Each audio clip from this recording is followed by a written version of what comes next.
നമസ്കാരം. ജീവിതത്തിന്റെ തിരക്കുകൾക്കിടയിൽ മനസ്സ് ഒന്നു തളരുമ്പോൾ താങ്ങും തണലായി വിളിക്കപ്പെടുന്ന ഒരു നാമം ഉണ്ടാകും. ആ നാമം മാത്രമേ മനസ്സിലെ ഭാരം കുറക്കാൻ സഹായിക്കൂ. നമ്മുടെ വീടുകളിൽ നമ്മൾ ഭഗവാനെ കുടിയിരുത്താറുണ്ട്. കൃഷ്ണനെ പോലെ സ്നേഹത്തോടെ നമ്മെ ചേർത്തുപിടിക്കുന്ന മറ്റൊരു ദേവതയില്ല. എന്നാൽ കൃഷ്ണ വിഗ്രഹം വീട്ടിൽ വെക്കുമ്പോൾ ചില ചിട്ടവട്ടങ്ങളും ശ്രദ്ധിക്കേണ്ട കാര്യങ്ങളുണ്ട്. അവയെന്തൊക്കെയാണെന്ന് നമുക്ക് ഒരുമിച്ച് പരിശോധിക്കാം. സകല ഐശ്വര്യങ്ങളുടെയും ഉറവിടമാണ് ഭഗവാൻ. വിഗ്രഹം വെക്കാൻ ഏറ്റവും ഉത്തമമായ സ്ഥലം വീടിന്റെ വടക്കിഴക്കേ മൂലയാണ്, അതായത് ഈശാനകോൺ. വീടിന്റെ ഊർജ്ജം മുഴുവൻ കേന്ദ്രീകരിച്ചിരിക്കുന്ന ഇടമാണത്. ഭഗവാനെ കിഴക്കോട്ടോ പടിഞ്ഞാറോട്ടോ ദർശനമായി പ്രതിഷ്ഠിക്കുന്നതാണ് ഉത്തമം. ഒരു കാരണവശാലും തെക്കോട്ട് ദർശനമായി വിഗ്രഹം വെക്കരുത്. ശ്രദ്ധിക്കേണ്ട മറ്റൊരു പ്രധാന കാര്യം, വിഗ്രഹം ബാത്റൂമിനോട് ചേർന്ന ഭിത്തിയിലോ ദമ്പതികൾ വസിക്കുന്ന മുറിയിലോ വെക്കാൻ പാടില്ല എന്നതാണ്. അതുപോലെ വെറുതെ നിലത്തുവെക്കാതെ ഒരു പീഠത്തിലോ തളികയിലോ ഭഗവാനെ കുടിയിരുത്തുക. ഭഗവാന്റെ തിരുരൂപം എപ്പോഴും വൃത്തിയായിരിക്കണം. വിഗ്രഹത്തിൽ അഴുക്കും പൊടിയും പിടിക്കാൻ ഇടവരരുത്. മാസത്തിലൊരിക്കലെങ്കിലും ഭക്തിയോടെ തുടച്ചു വൃത്തിയാക്കുക. ഒരു കാര്യം പ്രത്യേകം പറയട്ടെ, കേടുപാടുകൾ സംഭവിച്ച വിഗ്രഹം ഒരു കാരണവശാലും വീട്ടിൽ വെക്കരുത്. അത് എത്ര വിലപിടിപ്പുള്ളതായാലും ശരി, ഉടൻ തന്നെ ഏതെങ്കിലും ക്ഷേത്രക്കുളത്തിൽ ജലസമാധി ചെയ്യിക്കുക.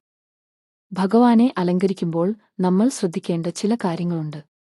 മയിൽപീലി, കുന്നിക്കുരു, മഞ്ഞപ്പട്ട്, ഓടക്കുഴൽ എന്നിവ ഭഗവാൻ പ്രിയപ്പെട്ടതാണ്.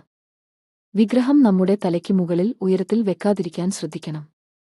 ഭഗവാന് ഒരു മഞ്ഞപ്പട്ട് ചാർത്തുന്നത് വളരെ വിശേഷമാണ്. ഇനി പലരും ചോദിക്കാറുള്ള ഒന്നാണ്, ഓടക്കുഴൽ ഊതിനിൽക്കുന്ന വിഗ്രഹം വെക്കാമോ? പണം നഷ്ടപ്പെടുമോ എന്ന്. ഇതൊക്കെ വെറും തെറ്റിദ്ധാരണകളാണ്. തന്നിൽ ലയിക്കുന്ന ഭക്തന്റെ പണം കളയുന്നതാണോ ഭഗവാൻ? ഭഗവാന്റെ പ്രിയപ്പെട്ട ഓടക്കുഴലില്ലാതെ ആ രൂപം പൂർണ്ണമാകുമോ?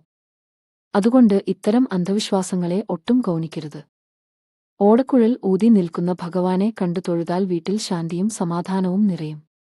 വീട്ടിൽ കൊച്ചുകുട്ടികളുണ്ടെങ്കിൽ ഒരു ഉണ്ണിക്കണ്ണന്റെ ചിത്രം വെക്കുന്നത് വളരെ നല്ലതാണ്. ഇത് കുട്ടികളുടെ വാശി കുറയ്ക്കാനും പഠനത്തിൽ ശ്രദ്ധ കേന്ദ്രീകരിക്കാനും സഹായിക്കും.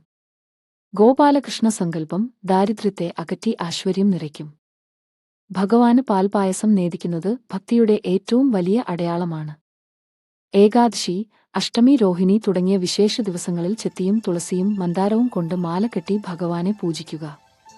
തൂണിലും തുരുമ്പിലും നിറഞ്ഞു നിൽക്കുന്ന ഭഗവാന്റെ വിഗ്രഹം വീട്ടിൽ കൊണ്ടുവരുമ്പോൾ അല്പം പനിനീരോ തുളസി തീർത്ഥമോ തളിച്ച് ശുദ്ധി വരുത്തിയ ശേഷം മാത്രം പൂജാമുറിയിൽ വെക്കുക. അല്പം ചന്ദനം തൊടിയിച്ച് ഭക്തിയോടെ പ്രാർത്ഥിക്കുക. ഭഗവാൻ നിങ്ങളുടെ എല്ലാ വിഷമങ്ങളും തീർത്ത് അനുഗ്രഹിക്കട്ടെ. എല്ലാവർക്കും സർവ്വ നന്മകളും ഉണ്ടാകട്ടെ.